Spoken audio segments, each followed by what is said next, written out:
Hi, we wanted to take a look this week at time value of money calculations. Really a practical use of these and kind of how it would work.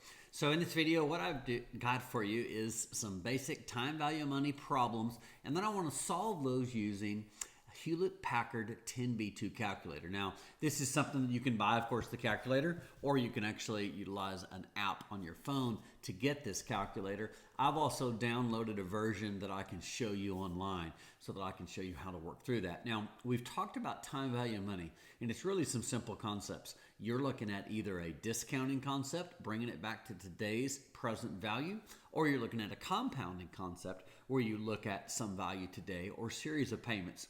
And what are those worth in the future? So you've got present value, money today. You've got payments across periods of time, possibly. And then at the end, you've got some future value you're looking at. So you're either looking forward, in other words, compounding, or you're looking backwards, called discounting. So those are the concepts. Money is always one of the factors. The other factors are rate, and the other factors are time. And so we're going to add those concepts today and show you some basic examples. So let's take a look at how you would solve these with your calculator. And of course, the idea I want to share is having this tool in your hand, being able to calculate numbers on the fly as you're moving is actually the focus. So I want to show you how you get that done. Let's take a look.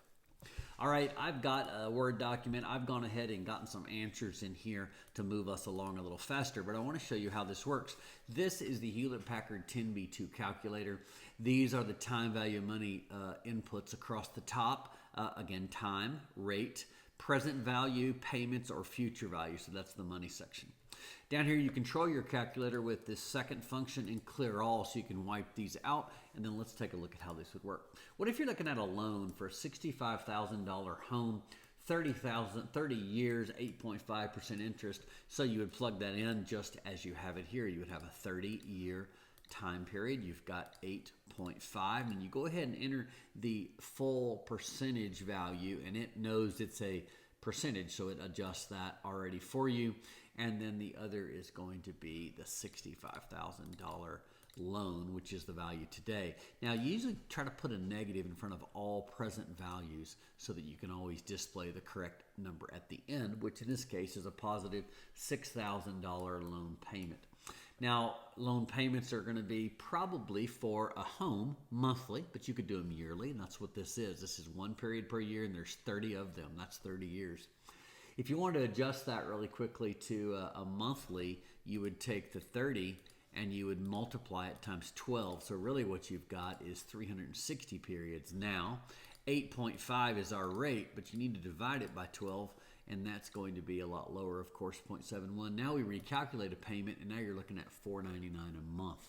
So this value of N and value I per year adjust based on the periods that you have. And so in your calculator, by default, some of these will come up with a 12 automatically. I like to change mine to a 1, and that way I can control the N on whatever it needs to be. All right, let's take a look at another problem here. It's the same deal. We're borrowing money. We've calculated a loan already at $4.99, but what if you wanted a $400 payment? You still have the same rate. You still have the same amount of time. What can you afford as a loan? So I'm going to go ahead and just clear all. That wipes out all of those, and let's start all over. So we are already talking about months here. So 30 times 12 is our time. We're already talking about months, so we've got to adjust that rate to be I per year. And we are already talking about a $400 loan payment. So our question is, what is that loan? And that's always going to be a present value. You're looking at a $52,000 loan to be able to get this done. $65,000 is what we were looking at before, but if you want a $400 payment, then you're looking at $52,000. All right, let's keep moving through here, and let's talk about what if you want to negotiate rate. Those things are negotiable. If you put down enough equity, you can negotiate rate. So what if you've got a $65,000 loan? I said for the home, but $65,000 loan, probably it's because we put down quite a bit of money that we might want to dictate some things here. So let's see if we can get that done. If I'm looking at a $65,000, put the interest in there, or the negative. So that's my loan I'm looking at. I still want that $400 payment, and I'm looking at a time period of 30 years, and I'm talking about months again, so I got to get that on the month side. what kind of I per year can I have here? Now, this will only work if you've got the negative 65,000 up here, because that $400 positive payment is going to be paying that off across 360. The I per year is going to be a 0.52. However, that is going to be the monthly allocation. So if you take that and you multiply it times 12, actually you're talking about 6.24%. And so that's how I got to that number there. Now, not all of these are complete. I'd like you to complete some of these on your own, but I will go through them and show you here. So as I go through and look at this yearly payment, now I'm talking about retirement dollars. So what yearly payment is needed to reach 2.5 million? Now, that may seem like a lot of money, but by the time you look at time value of money across a 30-year saving, try to have retirement money, you'll end up needing 2.5 million to live a certain way. Maybe you only need 2 million, maybe you need 1.75. It really doesn't matter as you back off how much money you think you might need. You'll still probably end up to be a millionaire in 30 years if you want to have a draw of money. So let's just go ahead and assume that 2.5 relates to you. Now, everybody's age is a little bit different, but I'm going to say I got 30 years to get this done. And then I'm going to say I can earn 17%.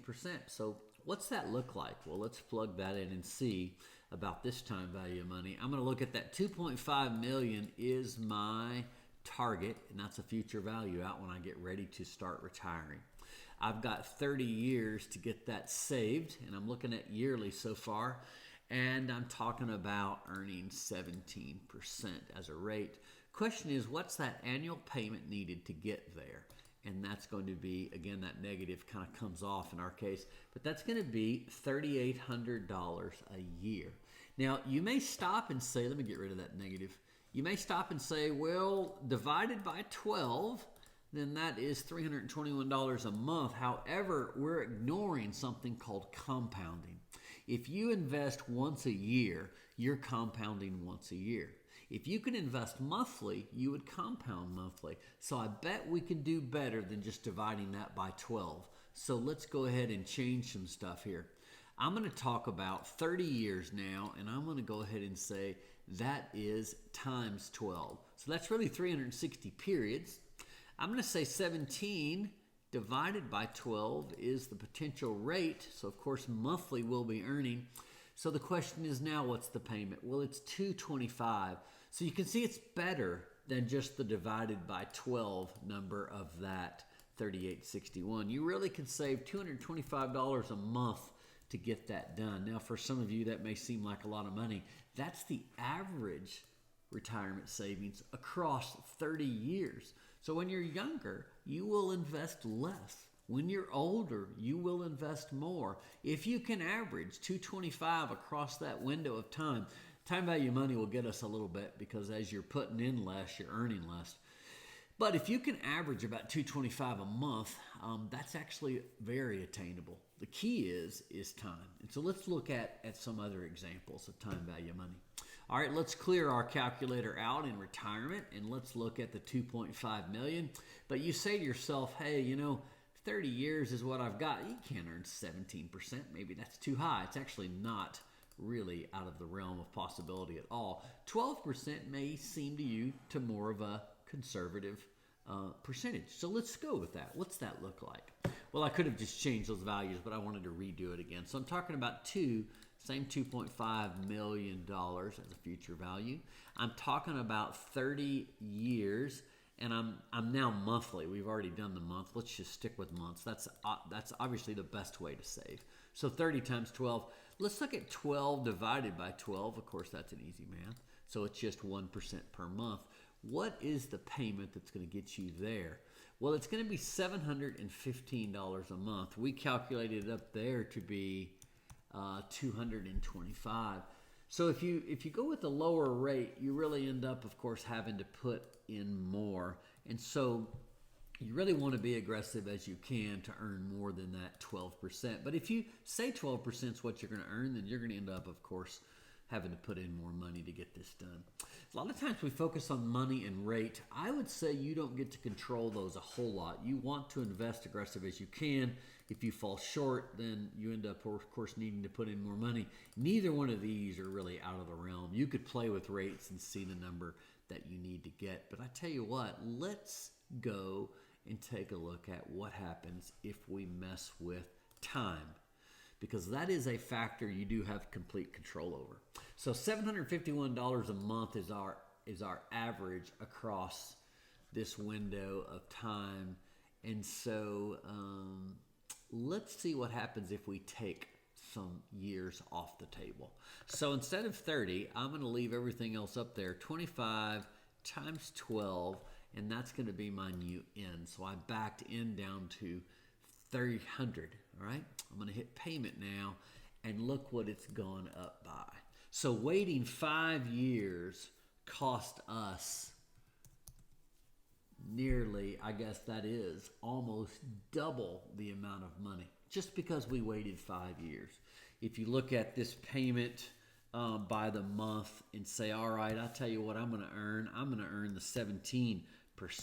That'll help me out. So let's go do that. Let's look at 0.17 divided by 12. It's going to give us a little better rate.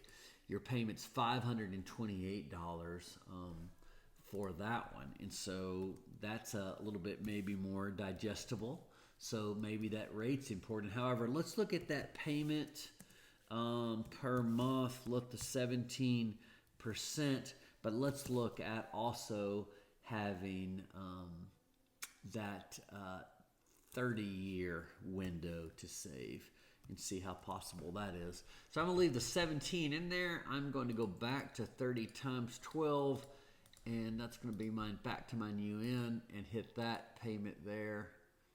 Oh, wait, that's not right. 30 times 12, and that would be my end. That makes more sense. Now my payment is back to that 225 number that we talked about earlier. So once again, if you controlled rate, then I would understand, but I don't think you control it. You target it and you try to get there.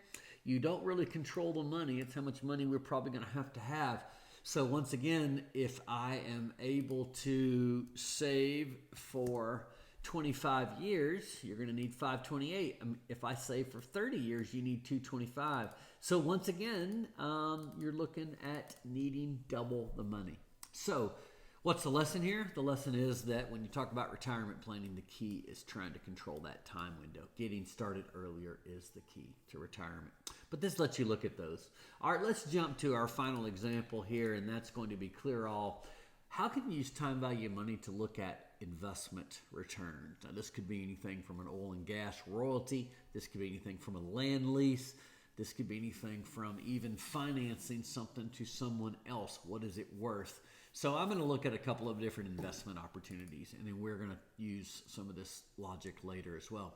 So what if you were looking to purchase a note as an investment? So someone's got a note, they're borrowing, they're looking at you giving them money, and then in return, you're going to get money back.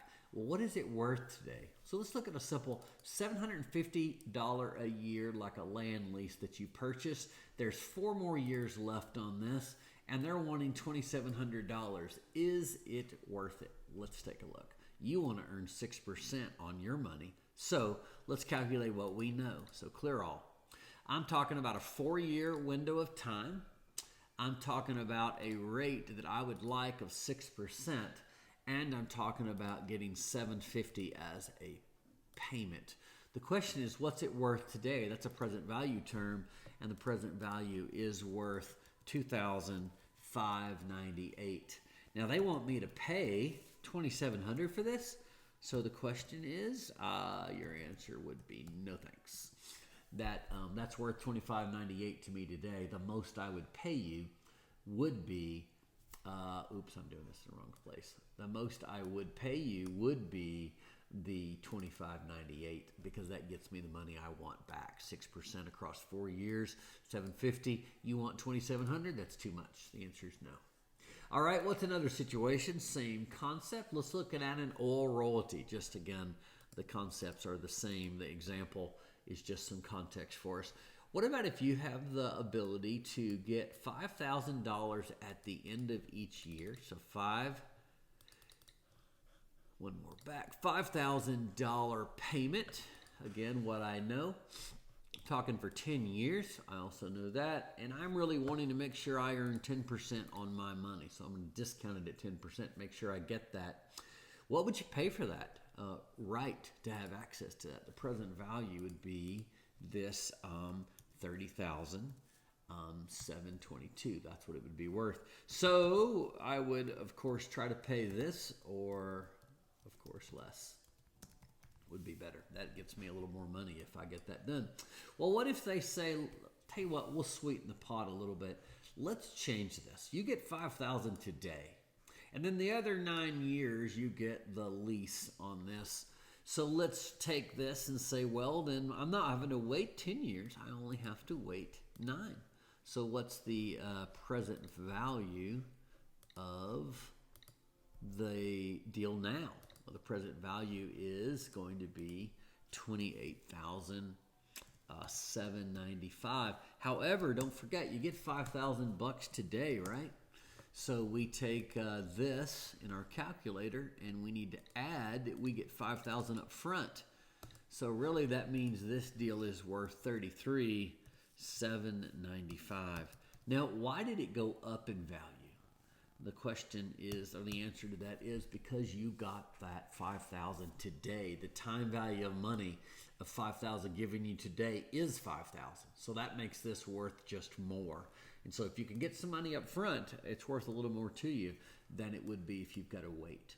This could be used in lots of situations. I've seen examples of this on a tower lease for a cell phone tower to be put on property. There's a lot of different ways you can say what this is worth. But there's one thing for sure. You can measure the value today. You can't really measure the values in the future. So we take what we know will happen in the future and we apply an opportunity rate to it, and we want to know what it's worth today. And that's how we use time value money here. All right, I hope these examples give you some application and really how you can use the calculator. The next thing we want to do is look at how you would use Excel to solve some of these same situations. And we can expand our variables, make it a lot more complicated using Excel. Well, we'll take a look at that later. Hope this helps as far as using the calculator. And again, keeping this on the move as you make decisions out working. Thanks.